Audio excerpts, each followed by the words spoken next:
Good morning बच्चों। आज हम पढ़ेंगे आपकी रिमझिम पाठ्य पुस्तक का पाठ 6 चिट्ठी का सफर। अब चिट्ठी क्यों लिखी जाती है, पत्र क्यों लिखे जाते हैं? जब हमें किसी दूर बैठे अपने मित्र या संबंधी को अपना कोई संदेश पहुंचाना होता है तो हम पत्र या चिट्ठी लिखते हैं।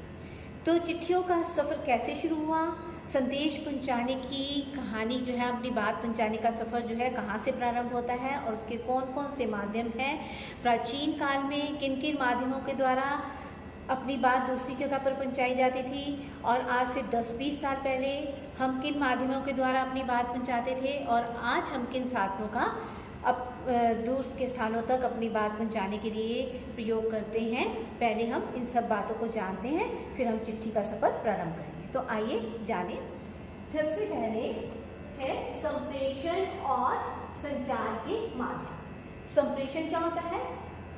दूर बैठे लोगों तक अपनी बात पहुंचाना। प्रेषण होता है पहुंचाना, भेजना। और संचार के माध्यम, संचार जिन माध्यमों के द्वारा जिन का सहारा लेकर अपनी बात जो है पहुंचाई जाती है उन्हें संचार के माध्यम। ये हमने नीचे ये संप्रेषण और संचार के माध्यम लिखी है। सबसे पहले मैं जो है आधुनिक युग जिन इन माध्यमों से आप सभी परिचित हैं, तो पहले मैं आधुनिक युग के संप्रेषण और संचार के माध्यमों की बात करूंगी।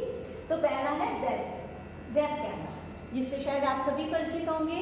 वेब कैमरे में क्या है, आप दूसरे से बात भी कर सकते हैं और उसका चेहरा भी देख सकते हैं, आमने सामने किसी व्यक्ति को देखकर उसके साथ बात कर सकते हैं। दूसरा ईमेल, जिसे इलेक्ट्रॉनिक मेल कहा जाता है। जैसे आप अपने मोबाइल में या लैपटॉप में या कंप्यूटर में आप टाइप करते हैं और वो जल्दी से आपका मेल जो है पल भर में जैसे ही आप लिखते हैं दूसरी दूर बैठे लोगों तक पहुंच जाता है। तीसरा है इंटरनेट, जिससे हमें हर क्षेत्र की हर देश के कोने कोने की या विश्व के हर कोने कोने की जानकारी इंटरनेट के माध्यम से प्राप्त होती है। कोरियर ऐसी सेवा है जब हमें किसी दूर बैठे व्यक्ति को हमें अपनी कोई चीज़ पहुंचानी है तो हम कोरियर सेवा का सहारा लेते हैं। टेक्स्ट मैसेज, मोबाइल में या कंप्यूटर पर आप अपने मित्र को कभी कभी आपका संदेश भेजना है तो आप लिखकर मैसेज करते हैं तो और आपका संदेश पल भर में अपने मित्र के पास पहुंच जाता है। आगे है पोस्ट कार्ड। अब ये तो थे आधुनिक युग में, वर्तमान युग में हम जिन संचार और संप्रेषण के साधनों का प्रयोग करते हैं। यहाँ पर आपको पलक झपकते ही आपका संदेश दूसरे व्यक्ति के पास पहुँच जाता है। परंतु आज से 10 या 20 साल पहले जब हमारे पास इंटरनेट नहीं था, मोबाइल नहीं थे, कंप्यूटर नहीं थे, तो उस समय हम किन माध्यमों के द्वारा अपनी बात, अपना संदेश दूसरों तक पहुँचाते थे? तो उस समय हम किसी पोस्ट कार्ड थे, अंतर्देशीय पत्र थे, हवाई पत्र थे। तो ये जो है वो इन पर पत्र लिखते और दूर बैठे व्यक्ति तक अपनी बात पहुंचाते। तो उस समय अपनी बात को पहुंचाने के लिए हमें कम से कम 5-10 या अगर विदेश में हमारा मित्र या कोई संबंधी है, संदेश पहुंचने के लिए महीना तक भी लग जाता था। अब उससे पहले जब हमारे पास हवाई सेवाएं नहीं थी, रेल सेवाएं नहीं थी, तो उससे पहले के प्राचीन काल में जब राजा महाराजाओं का समय था तो किस माध्यम के द्वारा हम अपनी संदेश या अपनी बात जो है दूर बैठे व्यक्तियों तक पहुँचाते थे? तो उससे जो व्यक्ति संदेश लेकर जाते थे उस समय उन्हें कहा जाता हरकारे। हरकारे ऐसे व्यक्ति होते थे जो पैदल ही एक जगह से संदेश किसी व्यक्ति के द्वारा लिखा गया दूसरी स्थान पर जिस व्यक्ति को संदेश लेना होता था लेकर जाते थे और पहुंच जाते थे। इनमें घुड़सवार हरकारे भी होते थे जो राजा और महाराजाओं के संदेश घोड़े पर लेकर जाते थे और दूसरे राजा के पास पहुंचकर पहले महाराजा का लिखा हुआ संदेश, लिखी संदेश उस तक पहुंच जाते। कबूतरों का योगदान जो है बहुत महत्वपूर्ण रहा है संदेशवाहक के रूप में। कबूतर जो है एक स्थान से दूसरे स्थान पर जो है प्राचीन काल से ही संदेश ले जाते रहे हैं। प्राचीन काल में लोग जो है कबूतर के पैरों में चिट्ठी या पत्र बांधते थे और वह कबूतर जो है उस पत्र को अमुक जो है गंतव्य स्थान पर जहाँ पर जो है संदेश पहुँचाना होता था वहाँ पर जो है संदेश या पत्र पहुँचा देता था। तो इस प्रकार हमने जाना कि वर्तमान काल से में संचार और संप्रेषण के क्या साधन हैं, उस 10-20 साल पहले संप्रेषण के साधन क्या थे और वर्तमान काल में संप्रेषण के साधन क्या हैं। आइए बच्चों, अब हम आपकी हिंदी की पाठ्य पुस्तक रिमझिम का पाठ 6 चिट्ठी का सफ़र का वाचन प्रारंभ करते हैं। पाठ इस प्रकार है। अपनी 10 पार हैं साल की ज़िंदगी में तुमने कुछ पत्र तो लिखे ही होंगे। वे पत्र अपने सही पते और समय पर किस तरह पहुँचे होंगे, यह बहुत सी बातों पर निर्भर करता है। जैसे कि चिट्ठी किस स्थान से किस स्थान पर भेजी जा रही है, संदेश पहुंचाने की कितनी जल्दी है, तुमने पूरा और ठीक पता लिखा है कि नहीं, तुमने उस पर डाक टिकट लगाया है कि नहीं आदि।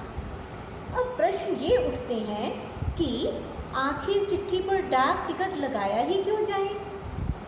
पूरे और ठीक पते से क्या मतलब है? ज़रूरत पड़ने पर संदेश को जल्दी कैसे पहुंचाया जाए? स्थान बदलने से चिट्ठी के पहुंचने पर क्या असर पड़ता है? इनमें से कुछ सवालों के जवाब शायद तुम्हारे पास हो, खासकर तुम में से उनके पास जो डाक टिकटें इकट्ठा करने का शौक़ रखते हो। तो इस प्रकार कुछ लोगों को डाक टिकटें इकट्ठा करने का शौक़ होता है, तो उनको जो है इन बातों की हो सकता है जानकारी हो। तो अब हम जो है पहले जानेंगे कि पत्र लिखते समय हमें किन किन बातों का ध्यान रखना चाहिए। सबसे पहले पत्र लिखते समय पता पूरा और सही होना चाहिए। पहली बात ये है, पता पूरा और सही। दूसरा, पते में सबसे छोटी भौगोलिक इकाई से शुरू करके बड़ी की और बड़ी, अर्थात भौगोलिक इकाई देखिए समझेंगे अब क्या होती है। अर्थात घर का नंबर, ये एक भौगोलिक इकाई है। सबसे पहले हमें क्या लिखना है? घर का नंबर पता लिखते समय।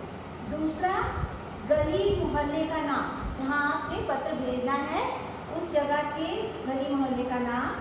उसके पश्चात जिस गांव में, कस्बे में या शहर में आपको पत्र भेजना है उसका नाम। और अंत में पिन कोड, जो कि लिखना बहुत ज़रूरी है, बहुत अनिवार्य है।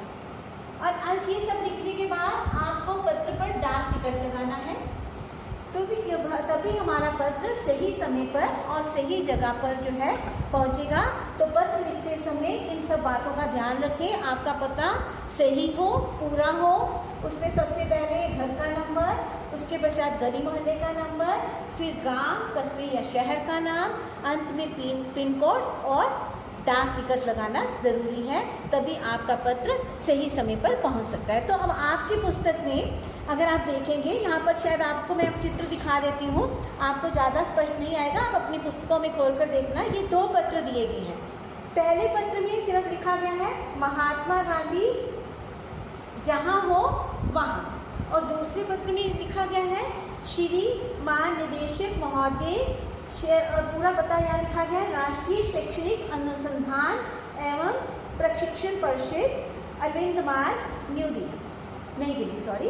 तो यहाँ पर जो है दूसरे पत्र में पूरा पता है, पहले पत्र में पता अधूरा है। तो ये पत्र जो है अपने जो है गंतव्य स्थान पर नहीं पहुँच पाएगा, जबकि इसमें जब पता पूरा लिखा गया है तो ये पत्र जो है जहाँ सही पते पर पहुँच जाएगा। तो इसलिए सही पता जो है पत्र पर अवश्य लिखा जाना चाहिए। धन्यवाद बच्चों। हम पढ़ रहे थे कि पत्र लिखते समय हमें किन किन बातों का ध्यान रखना ज़रूरी है, और उस पर हमने जाना कि पत्र लिखते समय पत्र के अंत में हमें पिन कोड अवश्य लिखना होता है। तो अब पिन कोड क्या होता है हम इसके बारे में जानेंगे और पढ़ेंगे। पिन कोड जो है उसकी शुरुआत हुई थी 15 अगस्त 1972 को डाक तार विभाग ने पोस्टल नंबर योजना के नाम से पिन कोड की शुरुआत की। तो कौन सी डेट को शुरुआत है? 15 अगस्त 1972 में पिन कोड की शुरुआत हुई।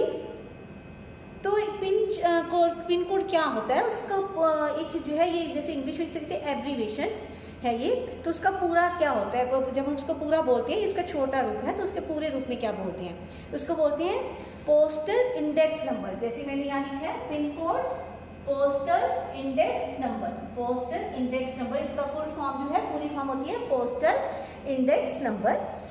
तो किसी भी जगह का पिन कोड क्या होता है? 6 अंकों का होता है। उदाहरण के लिए यहाँ देखिए, मैंने ये लिखा है 110016। तो यहाँ पर 2 3 4 5 6, तो ये पिन कोड कितने अंकों का है? 6 अंकों का। अब ये 6 अंक जो है क्या बताते हैं, इसके द्वारा हमें क्या पता चलता है, उदाहरण के तौर पर हम इसे समझेंगे कि पहला अंक क्या कहता है, उसके बाद के 2 अंक क्या कहते हैं और उसके बाद के 3 अंक जो है क्या क्या बताते हैं। तो जैसे पहला अंक इसके अंतर्गत है 1, तो 1 का मतलब ये जो पत्र जो है वो कहाँ जाएगा, दिल्ली, पंजाब, हरियाणा, हिमाचल प्रदेश, पंजाब या जम्मू कश्मीर। तो जिस भी पत्र के पिन कोड में 1 होगा तो ये इन जगहों के पत्र जो है एक तरफ जो है डाक की जब छटनी होगी तो इन राज्यों के एक तरफ जो है पत्र निकाल कर रखेंगे। उसके बाद आगे का 2 नंबर है 1 और 0। 1 और 0 किसके लिए है, दिल्ली के उप क्षेत्र, दिल्ली बहुत बड़ी है तो अब जब उसने दिल्ली के पत्रों को अलग कर लिया तो उसके अंदर जो बहुत से क्षेत्र आएंगे, कोई बसंत विहार है, कोई जो है शारजा है, इस तरह मतलब छोटे छोटे क्षेत्र हैं वहाँ पर दिल्ली में। तो जो है वहाँ के जो है तो 10 नंबर जो है दिल्ली के जो है अगले जो उप क्षेत्र हैं उसके लिए जो है एक क्षेत्र विशेष के लिए। उसके बाद अंतिम 3 अंक है 0, 1, 6।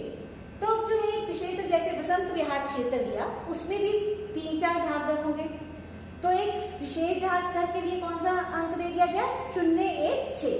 तो अलग अलग जो है बसंत विहार के अंतर्गत जितने भागदर आएंगे उनको अलग अलग जो है अंक तीर के द्वारा जो है उनकी जो है कोडिंग की जाती है।